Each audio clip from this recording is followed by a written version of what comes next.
notre cerveau perçoit-il tous les arômes créés? Et donc, on abaisse ça.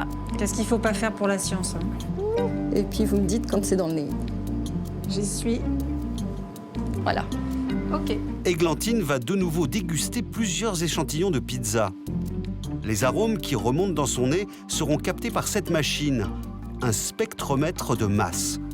C'est une sorte de super balance qui va peser et permettre d'identifier chaque molécule aromatique. Vous fermez la bouche et vous respirez normalement.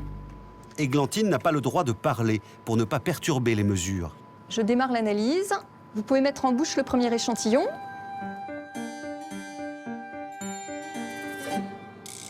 La pâte sans garniture contient déjà des dizaines de molécules aromatiques.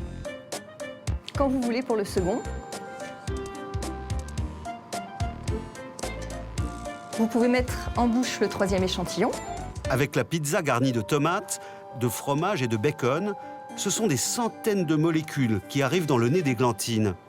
Alors, on voit bien là que sur la mie, on a eu très peu de relargage de composés, alors que là, on commence à voir sur le tracé vert quelque chose de plus intense. Quand vous voulez pour le dernier échantillon.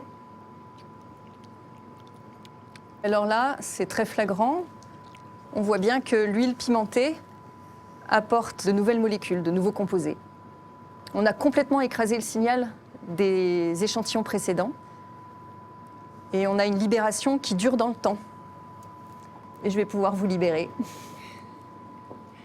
Je peux reparler alors? Voilà.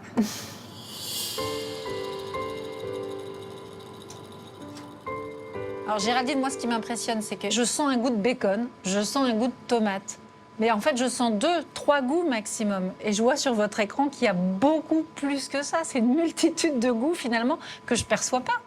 Ben, en fait, un goût, c'est une association de dizaines, voire une centaine de molécules différentes.